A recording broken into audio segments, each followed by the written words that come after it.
Some stories don't start where you think they do. With Roots to Boots, we go back to where it all began. Tanvi's story starts in Delhi without a proper system. We formed like the first girls football team in Delhi. It's good that she's stubborn because she had to build her own path. In the 3 years or the 3 seasons that I played, I got 30 odd months of football. 2 with Spurs and 1 with Fulham. Her journey hasn't been perfect. I think I could have been a better captain. Football has forced me to be a better person. But this story is not just about football. It's about how the universe rewards your hard work and about how you give back. The vision for SIS is at the moment you think about women and wellness, you think about Sisters in Sweat. Welcome to Roots to Boots.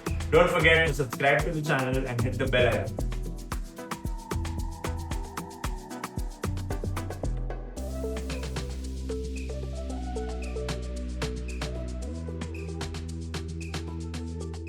So basically, I'm from Delhi. I started basically playing sports in school. Fortunately, Vasant Valley, which is the school I went to, was very encouraging of extracurricular activity. So you didn't have to necessarily be studious. If you were good at music or performance arts and stuff, they really sort of let you lean into that. And for me, it was sports. Right. And fortunately, Vasant Valley is a beautiful sports facility. And so I picked up everything very naturally because I was very naturally athletic. And at the age of maybe 7 or 8 is when I think I got introduced to football in school. But it was the boys basically that started playing, and I joined them because there weren't enough girls that were playing at the time. And eventually some girls started picking it up, and then we formed like the first girls football team in Delhi was the Vasant Valley team. And yeah, I think just the right place, right time.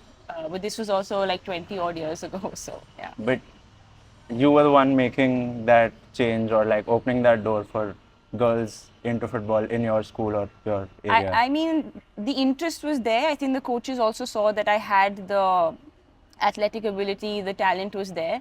And I think that I was lucky to have a couple of really good coaches who then really encouraged me and encouraged other girls, almost pushed other girls into it. And then we formed the first girls team in the junior and the senior category. Yeah. Right. And then you've had a full circle moment. Tell us about this. Whoa, where did you get this from?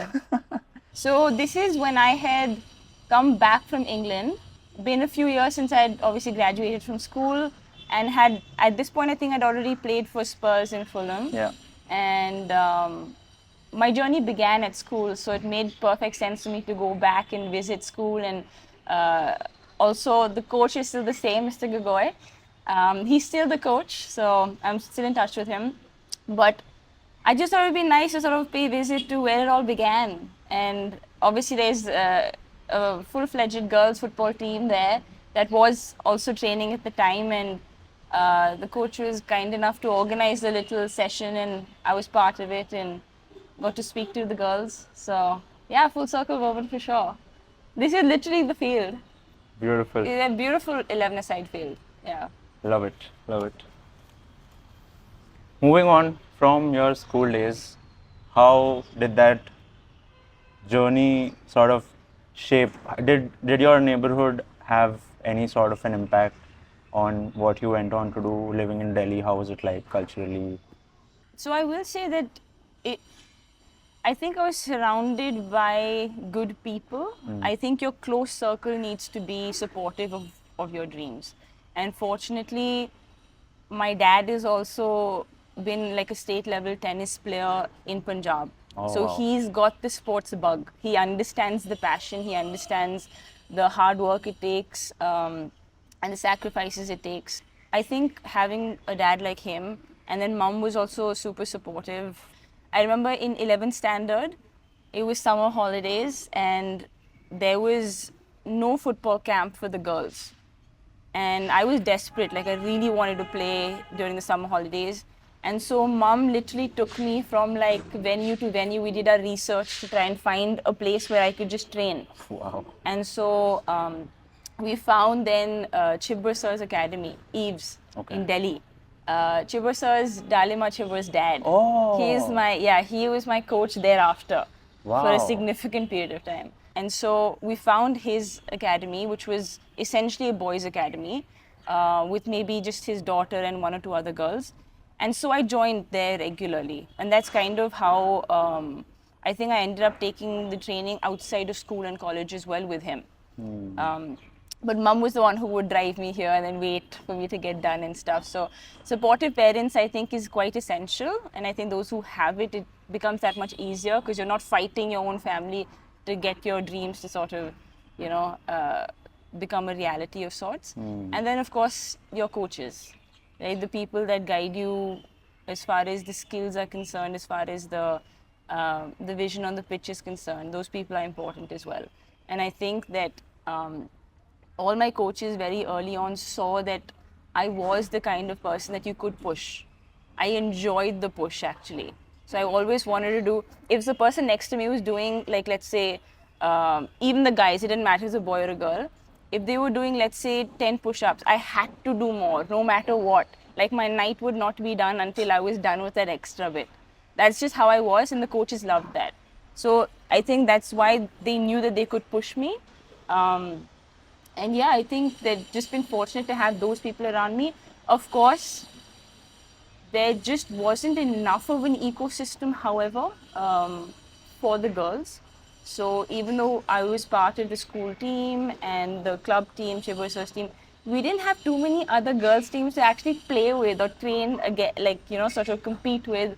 So we'd have to travel to other cities sometimes. And I think that just the game aspect for me, I realized was lacking then when I went to England. Because I had all the athletic abilities, the touch was there, the shooting, everything was there. Dribbling ability, everything was there, but my game sense was lacking because, or let's just say the game intelligence was lacking because I didn't have enough experience as far as that was concerned. Yeah. Right. This is in the UK. Yeah. Tell us a little bit about your time in Exeter. So, at Exeter, that was my first exposure to English women's football. So I obviously came through the Indian system. At that point, I'd already gone for India camp.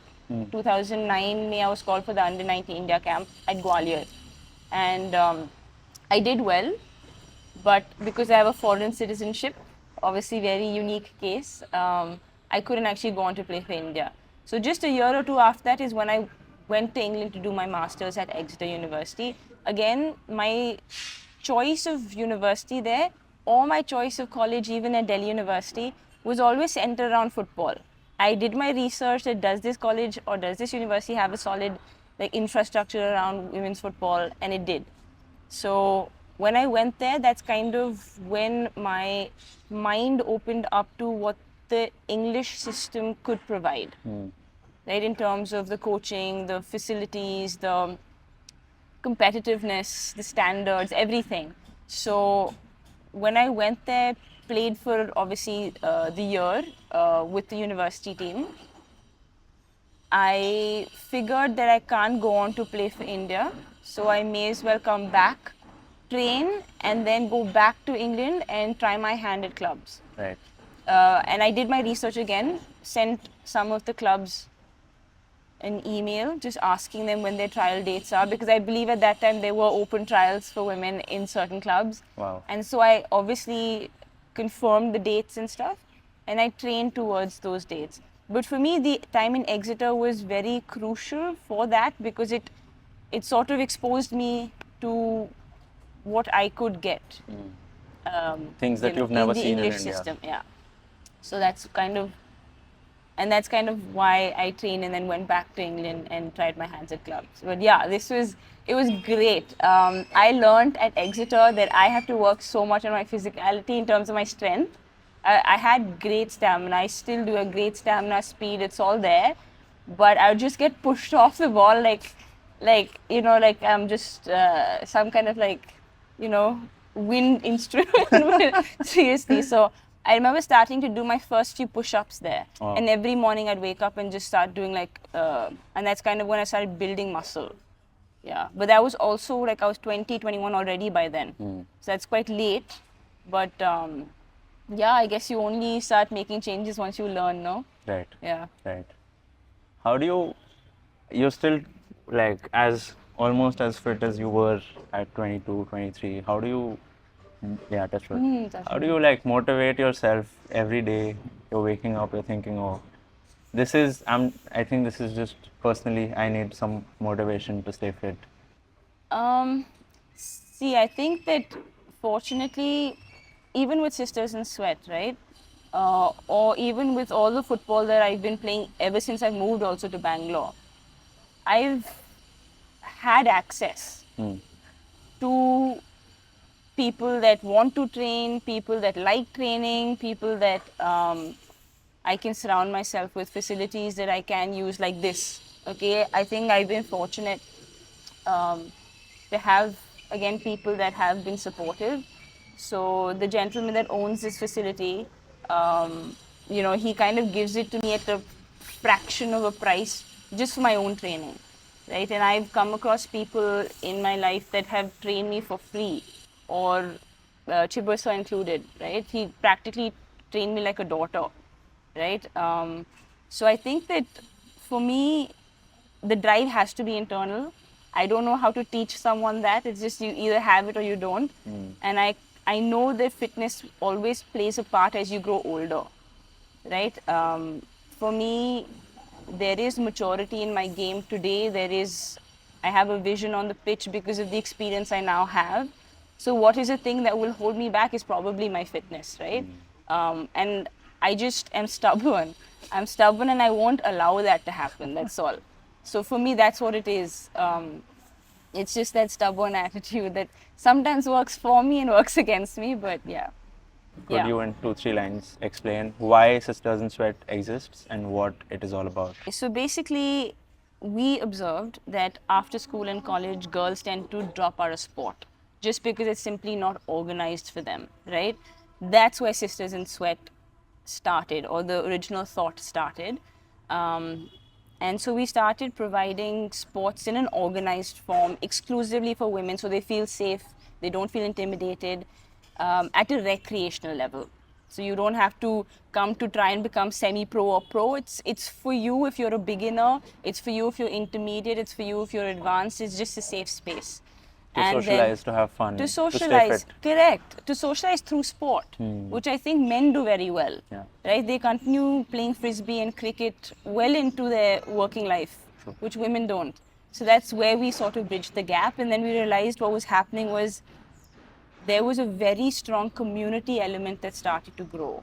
And so we leaned into that and said that, okay, let's make this holistic. Let's go into the social aspect of it. Let's start doing social events. Let's do offsite trips. Let's look after mental health. So we did a lot of mental health sessions or art therapy sessions during COVID. And the vision for SIS is, at the moment you think about women and wellness, you think about Sisters in Sweat. We want to be that for the women. They know it'll be a safe space. They know they'll get to make some girlfriends. They know that they'll get to play sport. They'll get to stay fit, and they'll get to do it in a really fun way. So this is like the OG group that turned up in 2017 in November for a fun football session. And most of these women in this photo are like in their mid-30s or late 30s, mums, just the perfect group to have started with, because it's because of their energy that more women join, and then we just kind of snowballed into what we are today. But just to sort of give you an insight, Shonali, who's here, she's the one, I don't know if you can see, that's Shonali, the one right here. Got it. Okay, so this was actually her idea.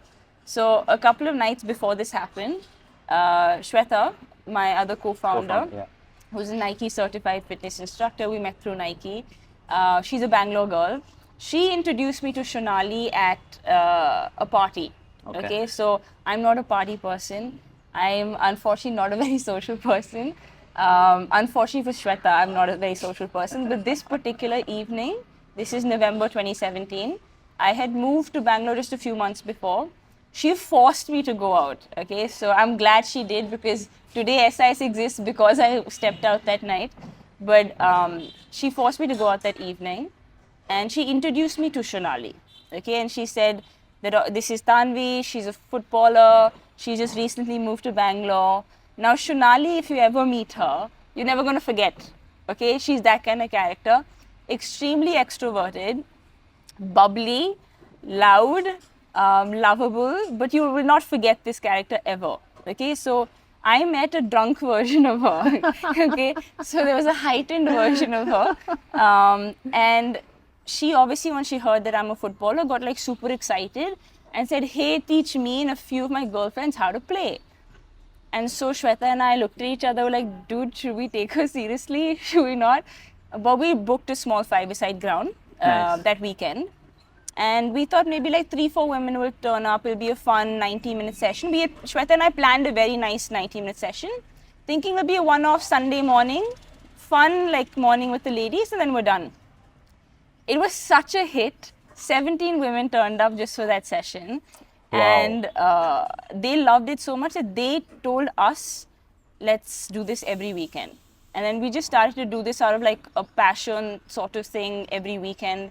Shweta and I had our own thing happening through the week in terms of work and all. But this is just something we did over the weekend. And then, yeah, that WhatsApp group grew to like 200, 300 women. And then Shweta and I sat down. We were like, listen, there is potential here. There's something we're catering to that nobody else is catering to. And who better to do it than two women in the industry who've been through it, right? Yeah. And now we're in, as of last weekend, we're in 6 cities and hopefully going international this year. All right. I want to talk a little bit about your time in the UK again. These are a few pictures that I could find. You've already found photos that I can't even remember. You've played with Spurs and Fulham for 3 years in total? Yeah, 2 with Spurs and 1 with Fulham. Yeah. What are the differences between playing or training in the UK versus in India? You know, the biggest difference is the fact that as a footballer there, you're active for 10 months of the year minimum. Wow. Yeah. So in the 3 years or the 3 seasons that I played, I got 30 odd months of football, which you can imagine for me like how much I grew as a player, right? As opposed to here where it's the reverse, where you might be active for 2 months or 3 months at best. But that's because of the league structure there. The league structure is quite obviously well organized. It's nice and lengthy. You kind of have your schedule prepared for the year. And not only from a player perspective, but I can imagine even from the coaches and managers perspective, right, of a team, that you have kind of like a pathway set for you for the year. So every week, the training would be planned around the upcoming opposition, you know, so everything would be, because you had that blueprint already in front of you in terms of what's coming up next. So I think just, yeah, being active and playing competitively for 10 months in the year, I grew a lot. I, in fact, started off when I went to Spurs, I actually gave trials as a winger. Okay, because that's my natural position, or it was my natural position. Speedy on the wing, basically. But I think in the second season with Spurs, I moved to centre mid. Okay. And I think that just happened because I very quickly, I knew that my time there was going to be limited. So I kind of wanted to be a sponge as much as I could be. I just take in whatever I could. And I had to learn quickly. And I think I did in that. And maybe that's why I was moved to the centre midfield position very quickly. Because, I think my vision, my decision making, everything kind of improved. My composure on the pitch, everything improved. I went for trials, by the way, for 3 clubs in 2013. Okay. And 2 of them liked me. One of them was Spurs. And I'll tell you what the trials were like, okay? Yeah. For all, super competitive because everyone wants, it's cutthroat. And these are open trials. Open trials. And most of, obviously, I would say 95% of the girls were English girls, right? Who would either come through that respective team's academy or another team's academy, but they've already had like a strong foundation as far as game time is concerned. And then here I was, super athletic. Okay, I really stood out as far as my athleticism, and I think that is what got me selected. Because Chibber sir worked very hard on making sure that my physicality stood out, and it worked. Like in terms of my stamina, my speed, my ability with the ball also was good. So I got selected, Spurs being one of them. But then they very soon realized that once they put me in a game situation, that I was very limited in terms of my creativity Okay. on the pitch. And I think that hit me. And yeah, I think I started working extra just because I knew that I had limited time and I had to grow that much. And so perhaps that's why in the next season I moved to the center midfield position, because I worked a little bit extra on my technical ability, on watching more games, on sort of the vision of the game and stuff. But all that was only possible because of the infrastructure, because it was competitive week on week. I had to prove myself every week. The coaches had like a really sharp eye on you all the time. Yeah, I was essentially already 23 at the time, 22, 23, competing with girls who were 16, 17, ripe out of academy. So, yeah, I think it was a crash course, let's just say, and I took it very seriously. I would even go and do my own training outside of club training. Again, very fortunate, I found a coach locally who coached me for free, uh, apart from the club training. So I did that a little bit extra because I knew I had to and I wanted to. So yeah. Another sort of full circle moment of yours that you sneaked into earlier. Talk us through Yeah. this. See, now this is solid full circle, I have to tell you. When I started, must have been 1998, 1997 is when I maybe started playing football. And as you can imagine, there were no female role models in football. They wouldn't even showcase like the US players, nothing. There was nothing the newspapers or the news channels covered or anybody that I could look up to. So for me, by the time I was 12 years old, I knew I was pretty serious about football by then. And this movie came out when I was 12. So 2002. And she's a Punjabi girl. Jess is Punjabi, I'm Punjabi. Obviously, she lives in London, I live in Delhi. But I related a lot to, let's just say, her struggles, related a lot to just her. And so she kind of became my, let's just say, my segue or my insight into the possibilities, because she then takes on this world in England, right, which is completely, she's gone from a park to now becoming a part of an organized team, and then they try and go to the US, right, eventually for their studies. So I think all of that just, and obviously the way that the movie's packaged and everything, the music, the way the girls train and all, I loved it, obviously. So for me, this movie, I think, was that moment where my mind expanded to, okay, there's a world there. And then the full circle moment is that I was 12 when this movie came out. Huge impact. It's still my favorite movie. And the funny thing is, when I went to England, it was the only DVD I carried with me, the Beckham movie. And when I was 24, which is literally double, okay, I was in England at that time playing. And the director of the movie, Gurinder Chadha, okay, she got in touch with me via email, I think. So she got in touch with you, Yes, not the other way yes, around. yes. Wow. Okay, and I'll tell you how. So basically, obviously, I'm part of like my family's Punjabi Sikh community. So she's part of the Sikh community in London. And one of my uncles probably knew her or knows her and just said that, hey, my niece has come to London, huge fan of your movie, and she's come to play football, and she sacrificed so much and she's come here to play. And so Gurinder Chadha loved the story. She loved my journey. And so she emailed me and said, hey, come meet me. And obviously I was like, what the like, I practically fell off my sofa when I saw that. And I obviously I don't even remember what I felt in that moment, but it was crazy for me. 2 days later, if I'm not wrong, I was sitting in her living room, okay? And yeah, and I think that she was so wonderful, and she just said she stays, or at least she used to stay near Primrose Garden, which is like a little park there in London. And so she said, okay, let's go for a walk. So we went for a walk, and just in the process of us sort of walking and talking, she said that I'm looking to make a musical version of the movie Bennett Like Beckham. It's going to be like a stage production.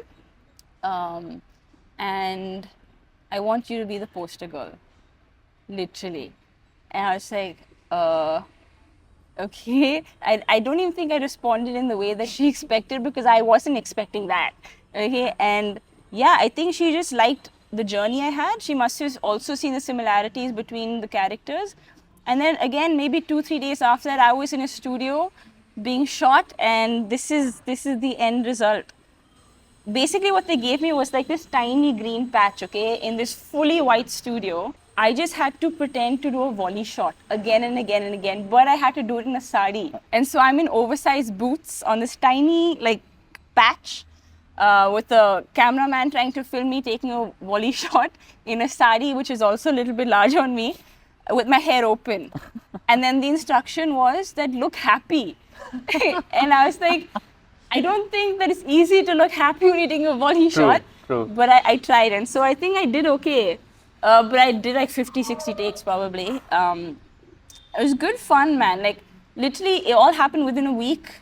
And then once the musical was finally being announced, these posters were like there on the London buses, had like me pasted on the side, the taxis. It was just, I don't think it ever actually like sunk in, but that was full circle for me, because the movie that made sort of, you know, my trajectory kind of change in a way.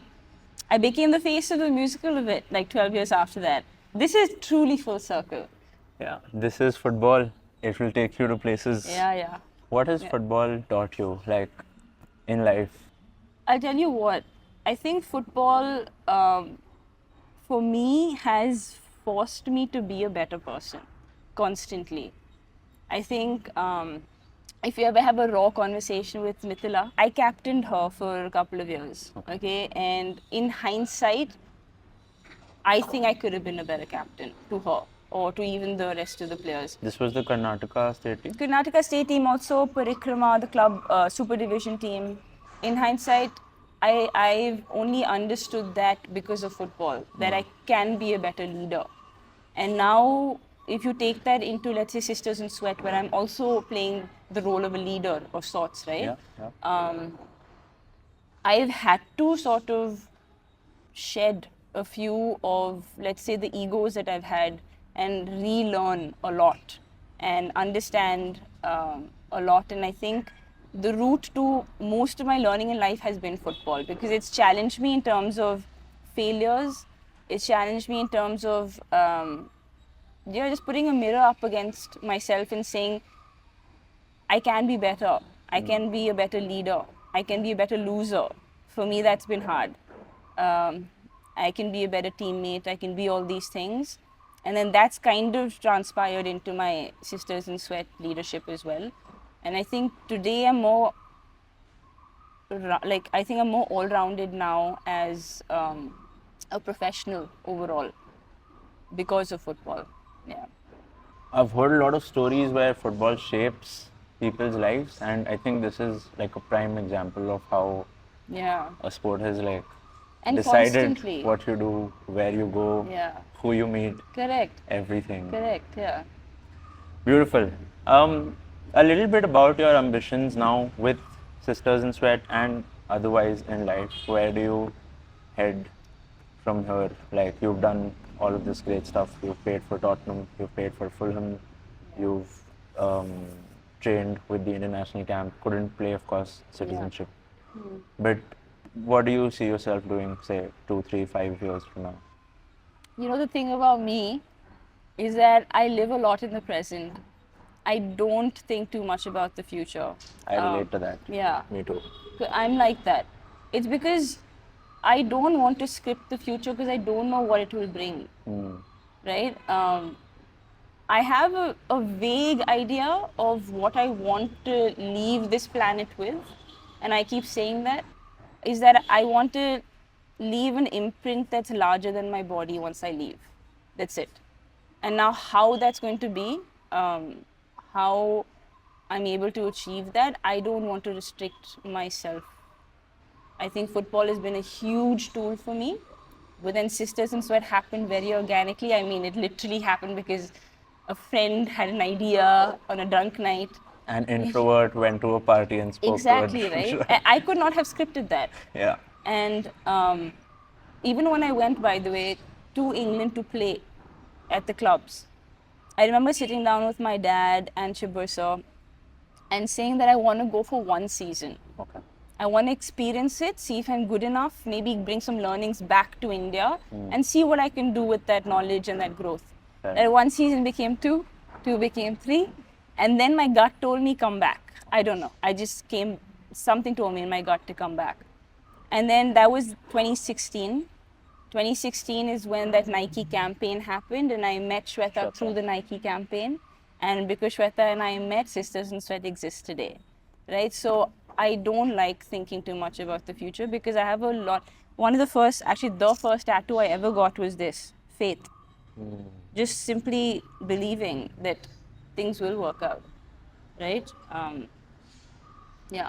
You can never predict what you're going to do, but you can always sort of connect the dots looking back.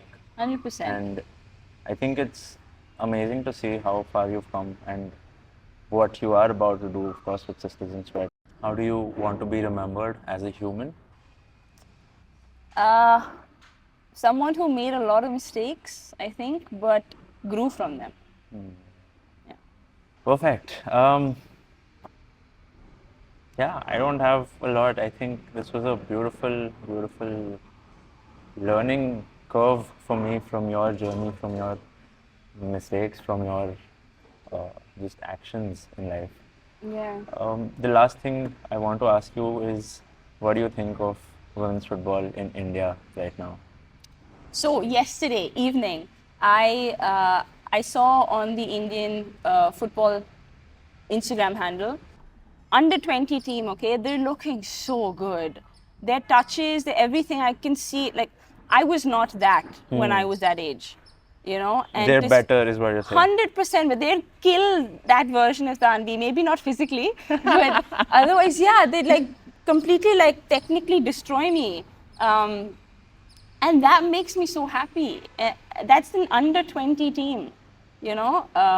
So that's great to see that I was one of the best players at that time. And if I'm saying that I would get like annihilated by this current team, that's superb. That's what, you know, that's what you hope for. And I think there is a lot more opportunity for the girls now to play from school all the way to club level, to state level. There is a solid pathway to keep you active for a fair period of the year, which is promising. Thank you so much. Thank you. Tanvie. Can I also say before we close that I'm a huge fan of Sportfolio. I think I've been following you guys now once when that Mother's FC or whatever is what went viral, right? And obviously we reposted on a Sisters in Sweat handle and stuff as well. But that's kind of, I think, how I discovered you guys. I've been following you actively since then. And I think that just like SIS, I believe, is bridging a gap, I feel like you guys are also catering to stories and conversations that need to be told and that haven't been told in this way. And yeah, I wish you guys all the luck. If I could help in any way, please let me know. But I'm a big fan, and I hope that this sort of opens up many more opportunities for you guys also, because these stories need to be told. No, Yeah. it definitely will open up a lot of opportunities, like this one right here. Thank you so much for all the support, Thank you. Tanvie. It means a lot. Thank you for your time. Thank you for Keep sharing. it up, guys. So good. Yeah. If this conversation stayed with you, I'd love to hear your thoughts. Thank you so much for listening in. Subscribe to the channel, hit the bell icon, and I'll see you in the next one.